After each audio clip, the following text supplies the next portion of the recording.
Would you ever consider moving back to the United States? That's what my friend from the US asked me a few weeks ago, and I was like, what would my life be like? I thought about all the ways that my life has changed since we moved to the Netherlands, and all the little things I do every day or every week, and all the things that I've really come to take for granted, and how if I left, I wouldn't be able to do those things anymore. So we've compiled a list of 10 of those little things that we love about living here. Y'all won't believe what number 1 is. This video is sponsored by Wise, the platform I use to manage all of my international finances. Number 10 is snack bars. How unexpected for us. They're uniquely Dutch/Belgian, and we think they're a lot of fun. We started going to snack bars when we lived in Rotterdam, but it wasn't something we did super often at the beginning. We didn't really know what to order except fries. And honestly, what we love about snack bars is just that everyone has their own order. They get their snack that they like, they get the sauce that they like. Sometimes the snack has like a default sauce, but a lot of people have a sauce that they'd prefer, and that's their order. Sometimes it's with fries, sometimes it's not with fries, sometimes it's a whole thing put together by default with fries, like the water feats. And it's just like a fun little experience. And then when you go to the snack bar, they fry it for you fresh. So it's like scalding hot and it's gonna burn your mouth. I love that. Number 9 is trains. Yep, after 3.5 years, we now take the trains for granted. Oh, by the way, you're probably wondering about my hat and the camera on it. Michelle? Hi. What do you think about my hat with the camera on it? I will say it's a little distracting for me, but I think it's going to make for a great video. Oh, and while you're here, we're trying to grow our channel to 50,000 subscribers by the end of 2026. So if you're not already subscribed, hit that subscribe button for us. It would really help us out. And if you're already subscribed, thanks. Thanks for being awesome. When we moved to Dordrecht from Rotterdam a few years ago, we were worried about losing access to all the things life in the second largest city in the Netherlands had to offer. Great food, a lot of stuff to do, great shopping, but there's trains. From Dordrecht to Rotterdam Central, it's about 15 minutes on the train, and you can read a book while you're on the train. That's so nice. So we're still in Rotterdam at least once a week, grabbing food, running errands, whatever. It's just like, I don't know, a trip to the big city. It's so easy. There's no stress. It's so nice. If we drove, it would probably be at least 30 minutes in the car, and I also think that'd be longer because you'd have to park, and then inevitably you would get stuck in traffic because on that route, there's always traffic no matter what. We lived really close to the city center in Austin when we were in Texas, and we hardly ever went downtown because of the amount of traffic. Yeah, the public transportation situation in Austin obviously wasn't great. It's just something we just avoided. I know. But we don't here because the train. Number 8 is one of the reasons that we feel a lot healthier now. We walk everywhere. We're walking right now. Yeah.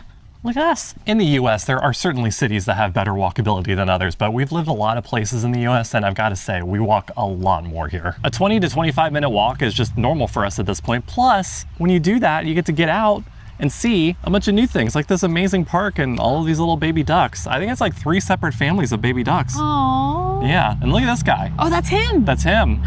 He's this big ass goose, I guess, that lives in this park. Yeah. And man, I want to know more about him. I do too. It's also how we ended up finding our favorite Chinese-Indonesian restaurant in Dordrecht, which has sadly now closed. It was called Walk and Snacks, rest in peace. Since we live in the city center of Dordrecht, we actually pretty much walk everywhere. We don't really take our bikes because by the time that we take our bikes down the stairs of our apartment building and then ride it and then park it somewhere, it's probably just faster to walk. Plus, I mean, you get to enjoy this. That's pretty nice. Hi, it's me again. If it's not obvious at this point, we love living in Dordrecht. That's basically what this entire video is about. But when we first moved to the Netherlands, we were living in a different apartment that basically checked none of our boxes. The housing shortage here is intense. Apartments go fast. Like, blink and it's gone. So once we eventually found this place, we knew that getting it wasn't just about liking it, it was about speed. You've got to respond immediately and be ready to pay right away too. But at the time, most of our money was in a bank in the US, in USD, and we needed to get it over here to the Netherlands in euros. That's where Wise, the sponsor of today's video, really helped us out. We used it when we first set up our Dutch bank account to get our first apartment here, and again when we had to put up the deposit and first month's rent for this place. So when it came time to get the money for this apartment, it only took a handful of clicks. And it was so simple, we did the whole thing from our phones. Wise converted our dollars into euros and provided tracking for our funds as they made their way over to us, which is a huge relief when you're dealing with something as stressful as renting a place in another country. We were also able to see the exchange rate and compare Wise's fees with other money transfer services. That transparency is what really stood out to us. Everything felt clear and upfront. The money showed up quickly in our Dutch account, and that was a massive factor in securing the apartment we now call home. If you want to confidently send your money from the US to the Netherlands or in more than 70 other currencies across more than 140 other countries, you can sign up for Wise using my link in the description and get your first transfer fee-free up to $600. Be smart, get Wise. Thank you to Wise for sponsoring this video. Number 7, we go to the grocery store every day or two. Yep, that's a good thing. We started doing this just because it's practical. We aren't loading our car with groceries and we can only carry so many things in our tote bags. But now it's completely normal for us to just grab whatever we feel like eating that day. It's great because we waste way less food now and we get to take advantage of the food that's about to expire and is heavily discounted. In the United States, we only went to the grocery store about once a week. That required us to do basically all of our meal planning a week at a time. And a lot of times we would end up wasting food because maybe we would go out to eat with friends, or maybe we would go into the refrigerator and something that we bought was no longer fresh. So here we're wasting a lot less food because we're only buying what we know we're going to eat within the next couple of days and the things that we're interested in eating in the next couple of days. Number 6, I have a driver's license, but I don't need to own a car. In the Netherlands, there's a plethora of rental car opportunities and they're just parked like around the city. Through My Wheels or Green Wheels, you just use an app, rent a car, and you just walk over to a bike over to it and it's there for you to take. So I don't need to pay for a car each month and I don't have to pay for car insurance. I just pay when I use the car. And having these cars nearby has really opened up a ton of opportunities for us. You may have noticed that we are in the car more lately, but it's not because we're not taking the train. It's because we had all of these videos that we wanted to do that were just not super convenient on the train that have just sort of built up, and we're getting through all of them now. And it's just so much easier. It's like most of the time we're going to take the train, but when we can't, we just grab one of these cars and I don't know, it's convenient. Number 5, I buy most of my clothes now from secondhand stores. This is something I didn't expect to be such a big part of my life, but I probably go to secondhand stores once or twice a week now to scope out their inventory. And I don't remember the exact moment I started going to secondhand stores, but it was definitely after we moved to Dordrecht. There are so many different options for secondhand stores, at least here in Dordrecht, at all different price points. So some of my favorites are Moda and So, Catch, and the Salvation Army. Option number 1. Not sure how I feel about it. I don't know. Secondhand shopping in the US feels completely different than it does here. So there's really like 2 extremes there. Number 1, you've kind of got your options like Goodwill, which are, they have a ton of stuff, but the price point is really, really low. So you have to put in a lot of effort to find something good. And then there's like the idea of vintage stores where you're definitely paying like 3 times or more of the amount that you would if you bought it new. This is what I love about secondhand stores. I have 2 completely different things here that I'm about to try on. First, this strawberry sweater vest. Honestly, I don't really think this is my style, but it's so cute and it's only €5. It's actually kind of cute. I'm just not sure I have many places to wear something like this too.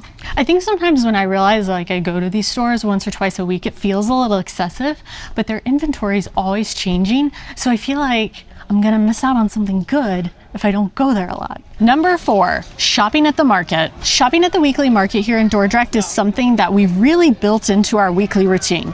It happens every Friday and Saturday, and we're always here buying at least 1 or 2 things. We've got our favorite places. One of them is the Chicken Man, which I'm about to hit up here as a little special treat. This guy does fantastic rotisserie chicken. So the next spot is all of the fruits and vegetables, particularly from this stand. They had heirloom or garden tomatoes, which are really hard to find. We actually saw them, I think, at Hanos, and it was the first time that I've seen them, and they had a huge selection.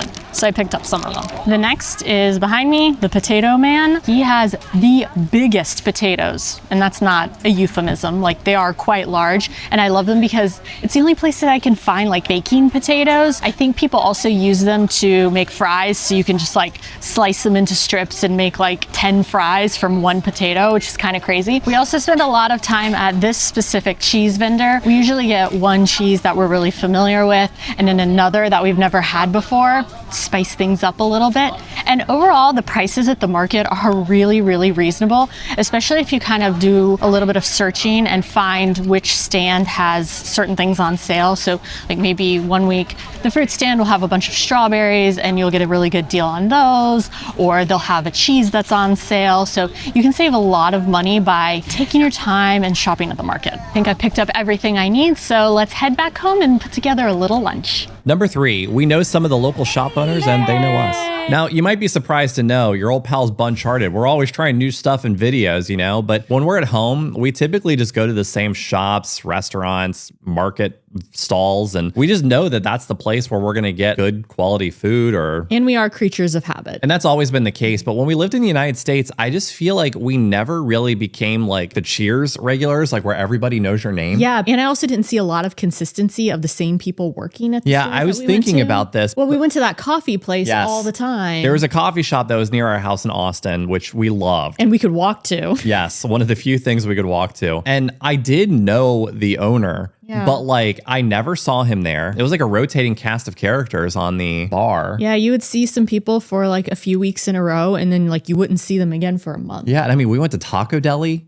Yeah. like twice a week a lot of time. Maybe I might have gone more than twice a week. And like we never had a relationship where like the people recognized us. I mean, it's not to say that that's never happened. I'm sure it has. Yeah. But here it happens everywhere. Number 2, the bakery. Yes, we have bakeries in the United States, but they're not nearly as good and they're also a lot more expensive, at least the good ones. They're so pricey. In the Netherlands, there are bakeries everywhere. I think there used to be a lot more, but even off the top of my head right now, I can count 4 within walking distance from us in the city center of Dordrecht. Yep. There's probably more. Now, when it comes to bakeries in the Netherlands, there are 2 things, and you're going to laugh, that we would miss. Bitter koekjes. Yes. Do you remember the first time we had bitter koekjes? It was in a video, I'm sure. Yeah, it was, I think, our bakery tier list video. They have become a staple. a piece of our lives. Yeah, I'll just like go by our local bakery here, Vonderstera, and pick up 10 of them like I just did 5 minutes ago. It tastes exactly like angel food cake. It does. And it took us so long to figure that out. We were like, it tastes so familiar. Yeah. What is it? It's angel food cake. Maybe it's just Vonderstera's bitter cookies because the grocery store has them, but they're like crunchy. Oh, and sausijzenbroodjes. That was the other thing, which has become Michelle's like ideal hangover food. Yeah, whenever I wake up with a headache, not necessarily from drinking. Yeah. Of course, there's a lot of other things that we would probably miss from the bakery too. Like we do occasionally get like the bakkenpootjes. We get occasionally the